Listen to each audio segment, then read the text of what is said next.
right now. Good evening, and thank you so much for joining us this evening. I'm Samantha Mesa. We have said it once, and we'll say it a lot more. Michigan matters in national elections. And candidate visits prove it. That my counterpart isn't here tonight because Democratic Vice Presidential nominee Tim Walz held a campaign event this evening. It is part one of a two-day trip to West Michigan.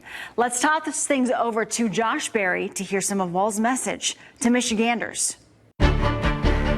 Immediately after his speech to this crowd of supporters in Grand Rapids, the Democratic nominee for vice president is thanking people in the crowd who were right in front of him. Before he got on stage, several local and state leaders spoke, including Governor Whitmer, who considers herself a close colleague of Walz, the governor of Minnesota, and Kamala Harris's pick for vice president.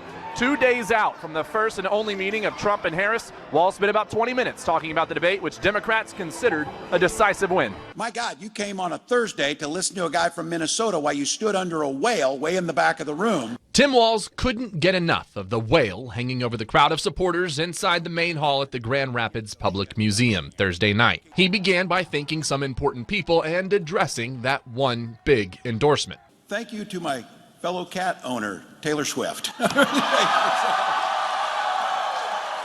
It was a tight fit as Walz hammered in on Tuesday night's debate. This guy is stuck in the past. She's focused on the future of this country, the bright future that each and every one of us get to partake in. There were stark comparisons between the two candidates for most of the 40-minute speech. What is unforgivable is him stealing our joy. So here's the thing. Kamala Harris is bringing not only solutions that focus on you, she's doing it with a smile and joy on her face. But the Democratic VP nominee did share his desires for the nation if his ticket wins. People make their health care decisions, not politicians. We support the Second Amendment, but our first responsibility is keeping our children safe. And you can have both. With a slight focus on his fellow Midwest state. Kamala Harris is going to keep creating tens of thousands of manufacturing jobs right here in Michigan. Because he knows the weight both the state and this area carries. The presidency of the United States and the future of our democracy could very well go right through this room in Grand Rapids. In 2016, President Trump won Kent County. In 2020, it flipped to President Biden. They hope for a repeat of that this year. In Grand Rapids, I'm Josh Berry, Fox 17 News. A West Michigan teen had quite an opportunity tonight on the rally stage to introduce the potential future vice president. Mariah Stewart is a Holland native and freshman at the University of Michigan. She said she's been politically involved both in West Michigan and now studies sociology. She said she was invited to a roundtable discussion in West Michigan with other local leaders in politics, and they liked what she presented there. So she was invited back and couldn't pass up the opportunity.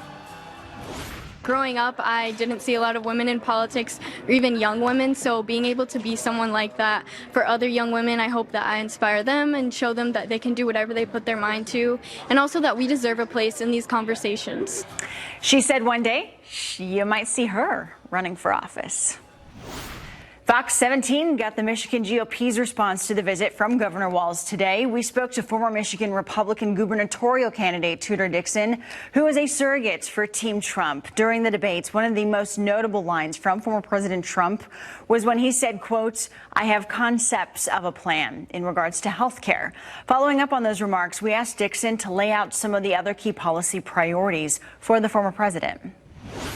I think to look back at the first 4 years that he was in office, he's done great things for entrepreneurs. He's removed a lot of the barriers for people, for minorities and women to enter the space of owning their own business, which I think is phenomenal. He will work hard to make sure that we bring peace to the Middle East and bring peace to the Israel-Gaza area, but also work on the Ukraine and Russia war as well to make sure that we end that. You heard him say that he wants that war to be ended. Dixon also says creating permanent immigration reform to close the border will also be a top priority. However, as we have reported earlier this year, Trump told Republican lawmakers to not vote for a bipartisan border deal that would help fix many problems at the southern border. Trump said doing so would be a win for Democrats.